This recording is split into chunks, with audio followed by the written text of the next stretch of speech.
ಎಲ್ರಿಗೂ ನಮಸ್ತೆ. ಪುಷ್ಪ Singapore. Dear friends, ಪ್ರತಿಯೊಬ್ಬ ಮನುಷ್ಯನಿಗೂ ಕೂಡ ನಾನು ಜೀವನದಲ್ಲಿ ಪ್ರಗತಿ ಆಗಬೇಕನ್ನೋ ಕನಸಿರುತ್ತೆ. ಸೊ ಪ್ರಗತಿ ಆಗಬೇಕಂತಂದರೆ ಪರಿವರ್ತನೆ ಅನಿವಾರ್ಯವಾಗಿರುತ್ತೆ.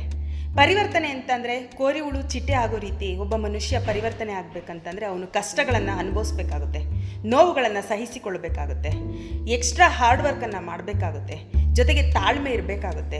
ಎಷ್ಟೇ ಕಷ್ಟಗಳು ಬಂದರೂ ಸಹನ ಅದಕ್ಕೆ ಎದೆ ಒಡ್ಡಿ ನಿಲ್ಲಬೇಕಾಗುತ್ತೆ. ಪ್ರತಿದಿನ ಹೊಸ ಹೊಸ ಐಡಿಯಾಗಳನ್ನು ಉಪಯೋಗಿಸ್ಬೇಕಾಗುತ್ತೆ.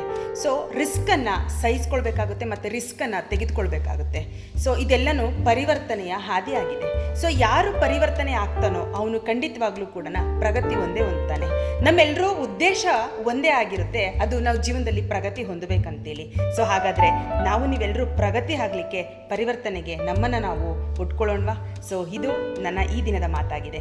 Wish you all the best. So ನಾವೆಲ್ಲರೂ ಸಕ್ಸಸ್ ಕಡೆಗೆ ಹೊರಡೋಣ ಅಂತ ಹೇಳ್ತಾ, ಸೊ ನನ್ನ ಇನ್ಸ್ಟಾಗ್ರಾಮ್ ಪೇಜನ್ನು ನೀವು ಫಾಲೋ ಮಾಡಿ, ಲೈಕ್ ಮಾಡಿ, ಯೂಟ್ಯೂಬ್ ಚಾನಲ್ನ ಸಬ್ಸ್ಕ್ರೈಬ್ ಮಾಡಿ ಅಂತ ಹೇಳ್ತಾ ಇದ್ದೀನಿ. Wish you all the best. ನಮಸ್ಕಾರ.